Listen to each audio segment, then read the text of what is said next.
This is Achievement All V4 by the 303, an achievement map for Team Fortress 2. On the surface, this is your typical boxy achievement map. These are rampant during the early days of TF2. For the first few updates, these will be rapidly made to capitalize on the player base's want for new weapons. When you first spawn, you'll be along a line with your team in an open spawn room. This is set up this way to allow players to farm kills. Next to the spawn is a hurt trigger area, and an area to refill ammo. Useful for camping. There's also a control point for capping achievements and an intel for, well, intel achievements. Behind is the dispenser that will automatically rebuild once destroyed. At the back is a diving board into a pit for fall damage, I guess? Everything is mirrored for the opposite team.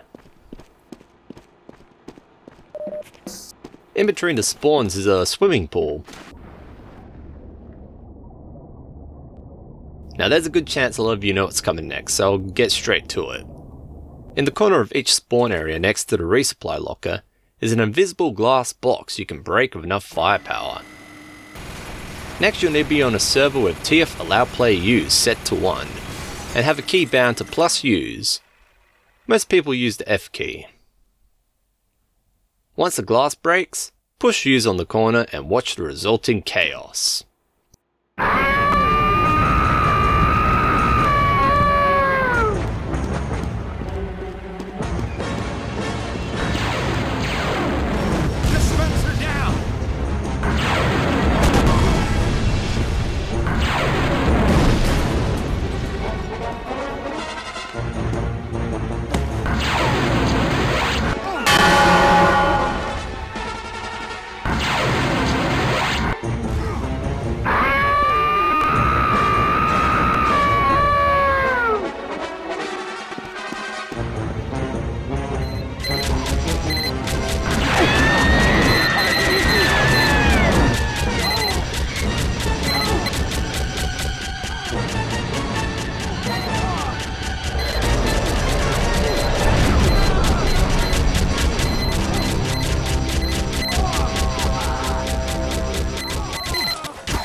So let's assess what the hell just happened. A giant cat appears out of the ground and starts firing lasers that damage the ground and kills players.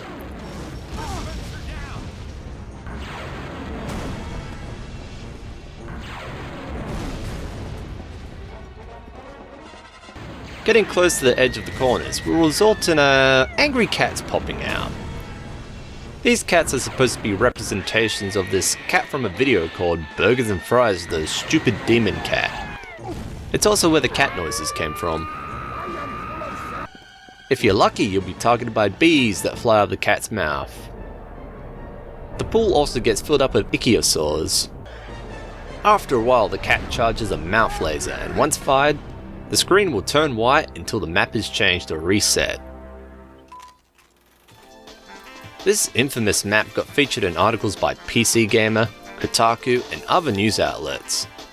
I first saw this map myself in the infamous video The Grind, uploaded by 303 themselves. It's based off another achievement map called Achievement All V2 by The Awesome. The creator of Team Fortress, Robin Walker, even got into contact with 303 and gave them a community rocket launcher for their work. 303 made this map as a way to learn how to create sequences and particles in the Source engine. What started out as a simple test on an existing achievement map eventually turned into a giant action sequence that they saw a lot of potential for. As mentioned at the start, achievement servers were rampant, and often very boring, uneventful servers made for grinding kills. 303 was testing some of these sequences with a friend, when they got the idea to make a fake achievement server to prank unexpected grinders. The original aim was for the map to be released around the Engineer update, to capitalize on the achievement hunters. It was going to be themed around the idea of an apocalypse happening, due to all the achievement hunters coming for the update. However, the map was released early on June 19th, 2010, before the update dropped. It was inspired by a story about a Counter-Strike Source competition map that had a similar sequence that would set fire to everybody. The 303 set up a server under the name of House of Matsis Regression Test. A nod to an image of its startled cat that appears in the Source Engine's materials folder with the same name. 303 would then wait for a few hours for the server to become populated and then trigger the event. After the catpocalypse had happened, they'll make it look like the server crashed and start over. This went on till about June 23rd when they uploaded the video. After this map was made, 303 made several models and machinima animations. They made these Mountain Dew and Dorito models for Counter-Strike Source that got quite popular. As passionate as they were for Source Engine modding, the process has become more and more frustrating as time's gone on, especially after SteamPipe broke many things. In 2015 they went back to Gold Source to create documentation and tutorials for the engine, as a lot of it has become lost over the years. It's what 303 is most proud of today. I've used these tutorials myself, and I imagine many others have too. Thanks 303. So that's Achievement All V4. It's an interesting little bit of Team Fortress 2 history that I've wanted to talk about for a while now. I'd like to thank the 303 for answering these questions I had about this map.